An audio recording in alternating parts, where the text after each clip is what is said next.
360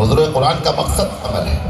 حضرت نے ہی غالباً احمد بن حنبل کا ایک واقعہ نقل کیا ہے کہ احمد بن حنبل رحمت اللہ علیہ نے خواب دیکھا. خواب میں رب ذوالجلال سے گفتگو. فرمایا اے اللہ مجھے آپ ایک بات بتا دیجئے کہ آپ کے یہاں سب سے زیادہ کون سا عمل قابل قدر ہے؟ اللہ نے کہا کہ احمد جب لوگ میری کتاب سے جڑتے ہیں نا تو مجھے سب سے زیادہ پسند آتا ہے. حضرت تھانوی رحمت اللہ علیہ نے اس خواب کو سمجھنے کے لیے اپنے پیر مرشد امداد اللہ مہاجر مکی رحمت اللہ علیہ سے سوال کیا کہ حضرت اس کی کیا ہے؟ امداد اللہ مہاجر مکی رحمت اللہ علیہ نے اپنا ایک واقعہ نقل کیا. انہوں نے کہا کہ میں دلی گیا تو وہاں پہ لوگ مجھے نہیں پہچانتے تھے. میں گلی مجھے جانا تھا تو دیکھا کہ کچھ لوگ بیٹھے ہوئے ہیں اور مذاکرہ کر رہے ہیں, ڈسکس کر رہے ہیں. تو حضرت نے سوچا کیا ایسا ٹاپک ہے, سارے لوگ ٹوپی لگائے بیٹھے ہیں, کیا ٹاپک ہے جس پر اتنی لمبی چوڑی باتیں ہو رہی ہیں؟ تو حضرت امداد اللہ مہاجر مکی رحمت اللہ علیہ بھی جا کر کھڑے ہو گئے. تو جب دیکھا تو وہ جو کتاب جس پر بحث ہو رہی تھی وہ امداد اللہ مہاجر مکی رحمت اللہ علیہ کا ایک چھوٹا سا رسالہ تھا جس پر گفتگو ہو رہی تھی. تو امداد اللہ مہاجر مکی رحمت اللہ علیہ نے مولانا تھانوی رحمت اللہ علیہ سے کہا کہ مجھے بڑی خوشی ہوئی کہ میری کتاب اس لائق ہے کہ لوگ بیٹھ کر اس پر ڈسکس کریں اور مذاکرہ کریں. وہ رب ذوالجلال جس نے پوری دنیا کے لیے کتاب کو بھیجا ہے, جب لوگ اس کی کتاب کو پڑھتے اور پڑھاتے ہوں گے تو کتنا خوش ہوتا ہوگا. یہ حضرت نے تھانوی رحمت اللہ علیہ کو سمجھانے کی فکر کی. تو دوسری وجہ ہوتی ہے کہ یہ جو ذکر کیا گیا ہے پرانی قوموں کو, پچھلی قوموں کو, اس میں دوسری وجہ ہوتی ہے کہ ان کی ذلت کی وجہ کتاب پر ان کو چھوڑنا ہوتا ہے. اور تیسری وجہ ہوتی ہے کہ انبیاء کی بے عزتی کرنا, یہاں تک کہ قتل کا ذکر ہے, قرآن میں ذکر ہے. یہ آپ کو بتا کر کے بتانا چاہتا ہے اہمیت قرآن کی کہ دیکھیں قرآن کریم اگر یہ واقعہ سنا کر کے ہم کو نصیحت حاصل کرنا ہے کہ پروردگار عالم کی سنت نہیں تبدیل ہوتی ہے, اس کے جو پالیسیز ہیں, اس کے جو اصول ہیں, وہ اصول ہمیشہ کیا ہوتے ہیں, سب کے ساتھ یکساں ہوتے رہتے ہیں. آپ یہ سمجھیں گے نہیں ہم نے ٹوپی لگا رکھی ہے, ہم ہی تو ہیں جمعہ پڑھتے ہیں, اس کے پاس ایسا اصول نہیں ہے. اس کے پاس آدم کی اولاد کے لحاظ سے اصول بنتا ہے, زیادہ اس لحاظ سے برتاؤ کرتا ہے. تیسری چیز زندگی گزارنے کے طریقے, دستور حیات جسے کہتے ہیں, نکاح کیسے کیا جائے, طلاق کا سسٹم کیا ہو, لوگ جو ہے حرام کو جانے, فرائض کو جانے, یہ لکھا کہاں ہے؟ یہ اللہ کی کتاب میں لکھا ہوا ہے. اس کتاب نہیں سمجھا جائے گا, اس کتاب پر عمل اگر نہیں کیا جائے گا تو نتیجہ کیا نکلے گا؟ یہ نتیجہ وہی نکلے گا جو نکل رہا ہے. یہ جو آپ نتیجہ دیکھ رہے ہیں, آپ جو پریشان ہیں, ہم پریشان ہیں, اس کی بنیادی وجہ یہی ہے کہ ہم اپنی زندگی کے دستور حیات میں اللہ کی کتاب کو داخل نہیں کر پا رہے ہیں. آپ بتائیے, آپ چلے جائیے یہاں پہ کورٹ میں, اپنے یہاں کے کورٹ میں چلے جائیے اور جا کر دیکھیے کہ برقعے والی عورتیں وہاں پر کس مقدمے میں آئی ہوئی ہیں. کس مقدمے میں آئی ہیں؟ 3 مسئلے میں آئی ہوئی ہیں. نمبر 1 یا تو طلاق کا مسئلہ ہے یا وراثت کا مسئلہ ہے. وراثت کا مسئلہ تو بہت تھوڑا ان کو معلوم بھی نہیں ہے کہ ہم لڑ سکتے ہیں وراثت کا کیس. حالانکہ اب قانون آ گیا ہے, اب آپ آٹومیٹک باپ کے مرنے کے بعد وراثت میں عورت کو حصہ مل جائے گا. بہت جلدی جو ہے پریسیڈنٹ کے ٹیبل سے پاس ہونے والا ہے. یہ دوسرا بہرحال وہ عورتوں سے پوچھیں کہ آپ یہاں کیوں آئی ہیں. مہیلا منڈل میں جاتی ہیں اور طلاق کا معاملہ کیس کرتا ہے باپ. طلاق کا مسئلہ ذکر کہاں ہے؟ قرآن کریم میں ذکر ہے. مہیلا منڈل کا وہ جج فیصلہ کرے گا جو استنجا نہیں کر لیتا ہے, اس قوم کا فیصلہ کرے گا جو وضو کر کے قرآن چھوتی ہے. یہ جو کام کیا جا رہا ہے یہ زندگی, آپ نے اللہ کی کتاب کو کیا سمجھا؟ اس کی اہمیت یہی ہے کہ جب ہمارے فائدے میں ہو تو ہم اللہ کی کتاب کو جو ہے سر پر اٹھا لیں, چومیں اور طلاق کیا کہتے ہیں قسم کھا لیں. اور جب طلاق کا مسئلہ آئے تو ہم مہیلا منڈل سے حل کراویں. یہ کیا مطلب ہوا؟ اس وجہ سے رب کی ناراضگی ہے, لہذا اس کو دستور حیات مانا جائے گا, تب اس کی اہمیت کا اندازہ ہوگا. میں 34 منٹ بول چکا ہوں, میں آپ 45-50 منٹ اپنی بات ختم کروں گا. اللہ تعالیٰ کن چیزوں سے ناراض ہوتا ہے یہ کہاں لکھا ہوا ہے؟ یہ بھی اسی کتاب میں لکھا ہوا ہے کہ ہم کن چیزوں سے ناراض ہوتے ہیں اور کن چیزوں سے ہم کیا ہوتے ہیں؟ خوش ہوتے ہیں۔ پروردگار عالم کہتا ہے کہ وَنَزَّلَ عَلَيْكَ الْكِتَابَ تِبْيَانًا لِكُلِّ شَيْءٍ، کہ ہم نے ہر چیز اس کتاب میں واضح کیا ہے۔ واضح کرنے سے جو بیسک واضح کرنا ہے وہ یہ ہے کہ تم جنت میں کیسے جا سکتے ہو۔ شارٹ بتا رہا ہوں، جنت میں جانے کے سارے راستے اس کتاب میں لکھے ہوئے ہیں۔ جہنم سے اپنے آپ کو ہم کیسے بچا سکتے ہیں اس کے سارے طریقے اس کے اندر لکھے ہوئے ہیں۔ یقینی بات ہے جس کی زندگی میں اللہ تعالیٰ یہ بتا دے کہ جنت کیسے جایا جاتا ہے، جہنم سے کیسے بچا جاتا ہے، اس کتاب کی اہمیت کتنی ہونی چاہیے۔ ایک آدمی نے ایک آیت پر اعتراض کیا تھا، کافی پرانی بات ہے، ایک میں نے جو ہے وہ لندن کے میگزین میں پڑھا تھا۔ اس نے کہا تھا کہ تمہارے یہاں ایک سورت ہے سورہ رحمان، اس میں ہر تھوڑی دیر کے بعد ایک آیت ہے فَبِأَيِّ آلَاءِ رَبِّكُمَا تُكَذِّبَانِ، تم اللہ تعالیٰ کی کن کن نعمتوں کو جھٹلاؤ گے۔ اس نے اعتراض کیا تھا، اس نے یہ اعتراض کیا تھا کہ ایک جگہ لکھا ہوا ہے کہ جہنم ہے جو خطرناک ہے، پھر اس کے بعد کہا گیا ہے فَبِأَيِّ آلَاءِ رَبِّكُمَا تُكَذِّبَانِ، جہنم کو بھی نعمت بیان کیا گیا ہے۔ اس کا یہ اعتراض تھا اس اسکالر کا۔ تو مجھے سوال کیا گیا، حالانکہ اس پر بھی جواب دیا گیا تھا، ہمارے کابرے نے بہت پہلے جواب دیا تھا، میں نے پڑھا بھی تھا۔ ہم نے کہا ایک اندھا آدمی ہے، مثال دے رہا ہوں آپ کو، ایک اندھا آدمی ہے، اندھا آدمی راستے جا رہا، آگے گڑھا ہے۔ گڑھا اچھی چیز ہے یا خراب چیز ہے؟ خراب چیز ہے۔ اندھے کو بتانا کہ آگے گڑھا ہے اس کے لیے نعمت ہے کہ نہیں ہے؟ بھئی اندھے سے یہ بتا دینا کہ بھیا بچ کے جانا، آگے گڑھا ہے۔ آپ نے اندھے کے ساتھ احسان کیا یا نہیں کیا؟ رب ذوالجلال نے جو جہنم کا ذکر کرنے کے بعد جو کہا فَبِأَيِّ آلَاءِ رَبِّكُمَا تُكَذِّبَانِ، اس نے یہ کیا کم احسان کیا کہ بتا دیا کہ دیکھو میری ناراضگی کی سزا جہنم ہے۔ یہ رب کا بتا دینا نعمت ہے۔ نہ بتاتا وہ مالک کل تھا، کان پکڑ کے ہم کو جنت میں ڈال دیتا یا کان پکڑ کے جہنم میں ڈال دیتا، کون اس سے لاٹھی چلا سکتا تھا؟ کون تھا؟ کوئی بھی نہیں تھا۔ یہ رب کا احسان ہے۔ لہذا پروردگار عالم نے اس میں جو باتیں بیان کی ہیں وہ بنیادی طور پر کیا ہے؟ وہ بنیادی طور پر ہے کہ جنت میں جانے کے راستے بیان کر دیے جائیں اور جہنم سے بچنے کا طریقہ بیان کیا جائے۔ اس لیے اس کتاب کی اہمیت اپنی جگہ پر ہے۔ چھٹی بات، اس کو کہا گیا ہے ہدی للناس، لوگوں کے لیے کیا ہے؟ ہدایت ہے، ہدی للناس ہے۔ اللہ کے رسول صلی اللہ علیہ وسلم نے فرمایا، بیہقی شریف کی روایت ہے، منتخب حدیث میں بھی یہ حدیث ذکر ہے، اللہ کے رسول صلی اللہ علیہ وسلم نے فرمایا ہے کہ تعلموا القرآن وعلموہ الناس، کہ لوگوں قرآن کا علم سیکھو اور لوگوں کو سکھلاؤ۔ قرآن کا علم سیکھو اور سکھلاؤ۔ قرآن ہی حقیقت میں انسان کو ہدایت کا سب سے بڑا ذریعہ بن سکتی ہے۔ یہ جو آپ دیکھتے ہیں دنیا میں بہت زیادہ فرقے بن جاتے ہیں، باطل تحریکیں اٹھ جاتی ہیں، ان سب کی وجہ کیا ہوتی ہے کہ قرآن کریم سے دوری کے سبب میں یہ بات پیدا ہو جاتی ہے۔ اگر قرآن سے آپ دیکھیں، آپ کے بھارت میں میں نے 20 سال عربوں کے ساتھ گزارا، یہاں پر بھی بہت مدرسے ہیں، بہت تقریریں ہوتی ہیں، بہت کچھ ہے، لیکن اس کے باوجود شرک اور بدعت بھی اپنی جگہ پر ہے، اپنی جگہ پر۔ سب مجھ سے زیادہ آپ جانتے ہیں، میں نہیں بولنا چاہتا، عربوں میں وہ چیز کیوں نہیں ہے؟ عرب آپ سے زیادہ، آپ سے 1/10 بھی مدرسہ وہاں نہیں ہے جتنا آپ کے پاس ہے، اس کے باوجود وہاں پہ نہیں۔ اس کی وجہ کیا ہے؟ بنیادی معلوم آپ کو کہ جب قرآن کریم نماز میں پڑھا جاتا ہے وہ اس بات کو ڈائریکٹ سمجھتے رہتے ہیں، کتنا بھی کوئی عالم ان کو سمجھائے کہ حضور عالم الغیب ہیں، وہ ایک آیت پڑھتے ہیں اس سے کہ لو کنت عالم الغیب لاستکثرت من الخیر۔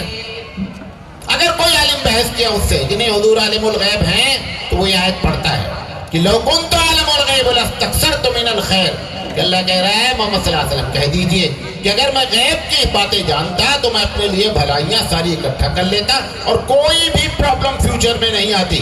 وہ ایک آیت کہہ کر کے ان کے سارے اس پورے ٹاپک کو کنڈم کر دیتا ہے. اس لیے عربوں میں کیا ہے وہ کتاب کو سمجھ رہے ہیں, اس لیے ان کے اندر بہت سی برائیاں ہیں لیکن شرک قطعی نہیں ہوگی. کیوں نہیں شرک ہوگی؟ بہت سی برائیاں آج کل تو آپ جو برائیاں آ رہی ہیں سب دیکھ رہے ہیں. شرک ایسا ایک معاملہ ہے قرآن کریم میں, کبھی آپ غور کریں 33% آیتیں قرآن کریم کی اینٹی شرک ہے, شرک کے خلاف بات کرتا ہے. جب وہ لگاتار بندہ پڑھتا ہے مغرب میں, عشاء میں, فجر میں, اور عرب لوگوں کا مزاج ایسا نہیں ہے ہم لوگوں کی طرح کی ایک دم چھوٹی چھوٹی آیتیں. فجر میں جب پڑھتے ہیں تو 100 آیتیں پڑھتے ہیں, 120 آیتیں پڑھتے ہیں, لمبی لمبی نمازیں فجر میں پڑھی جاتی ہیں. مغرب میں ہم عالم طرح سے ہمیشہ نیچے رہتے ہیں, ایسا ان کے یہاں نہیں ہے, کوئی بھی پڑھتے ہیں, بہت سے پڑھتے ہیں. تو وہ آیتیں جو آتی ہیں نا, تو جب لگاتار شرک پر کلہاڑا مارتی ہیں تو ان کے مزاج میں شرک اور بدعت ایک دم کیا ہوتی ہے, ختم ہو جاتی ہے. ہم لوگ قرآن مجید یہ ہدایت ہمارے لیے نہیں بن پا رہی ہے کیونکہ ہم نے اس کو تبرک کی کتاب بنایا ہے. تبرک کی کتاب بنا لیا گیا, ٹھیک ہے, ان سے زیادہ ہم احترام کرتے ہیں قرآن کا, یہ بھی آپ کو بتا دیں. ابھی ہمارے یہاں اگر کوئی آدمی کرسی پہ بیٹھا ہو اور نیچے کوئی آدمی بیٹھ کر قرآن پڑھ رہا ہو تو مولانا صاحب کی خیریت دے گی, پبلک اس کی خیریت بنا دے گی. ان کے یہاں کوئی چیز ہی نہیں ہے, بیٹھا ہوا پیر پھیلائے بیٹھے ہوئے ہیں, قرآن پڑھ رہے ہیں. ہم ظاہری ادب میں اتنا ڈوب گئے کہ اس کا اصل جو مقصد تھا وہ کیا ہو گیا, ہم چھلکے پہ لٹکے ہوئے ہیں, مغز ہم سے ضائع ہو رہا ہے. لہذا قرآن کریم میں اللہ کہتا کیا ہے, جب یہ بات آئے گی تب نتیجہ نکلے گا کہ ہمارے لیے یہ ہدایت بنے گی. ایک چیز علماء سے خاص کر کہنا چاہوں گا, معلوم نہیں میں اپنی بات آپ کو سمجھا پاتا ہوں کہ نہیں. یہ بات اس کائنات میں جتنی چیزیں ہیں ہر ایک کے اندر ایک نیچرل صفت ہے. نیچرل صفت کا مطلب یہ ہوتا ہے جیسے پانی ہے, پانی کی صفت بہنا ہے. اگر آپ پانی ڈال دیں تو پانی سے کہنا نہیں پڑے گا بھیا بہو. کیوں؟ پانی کی خود کی صفت کیا ہے, بہنا ہے. ایسے بہت سی جڑی بوٹیاں ہیں جس میں اللہ نے اس جڑی بوٹی میں بعض مرضوں کے لیے شفا رکھا ہے. تم مانو یا نہ مانو شفا ہے اس کے اندر. میڈیسن کتنی بھی ایڈوانس ہو جائے اس کے باوجود اس کی شفا ختم نہیں ہوگی. آپ نہ استعمال کریں وہ ایک الگ میٹر ہے, لیکن اس جڑی کے اندر اللہ نے فطری طور پر رکھا ہے. ایسے ہی قرآن کریم کی ایک فطری صفت ہے, غور سے سنیے گا. قرآن کریم کی ایک فطری صفت ہے. وہ فطری صفت کیا ہے معلوم آپ کو؟ میں ابھی کہوں ایک آدمی سے کہ یہ حافظ صاحب جن کا نام عبداللہ ہے بہت عمدہ قرآن پڑھتے ہیں, میں آپ سے 2 منٹ سما باندھا جیسے ہمارے اناؤنسر صاحب باندھ رہے تھے, سب کے لیے سما باندھا گیا کہ حافظ صاحب ہیں, ایسے ہیں, فلاں جگہ تراویح سنا چکے ہیں, بہت اچھا پڑھتے. پڑھا کچھ نہیں انہوں نے, جتنی پبلک بیٹھی ہے ان کے دل میں حافظ صاحب کا احترام آ جائے گا, حالانکہ حافظ صاحب نے کچھ بھی نہیں پڑھا.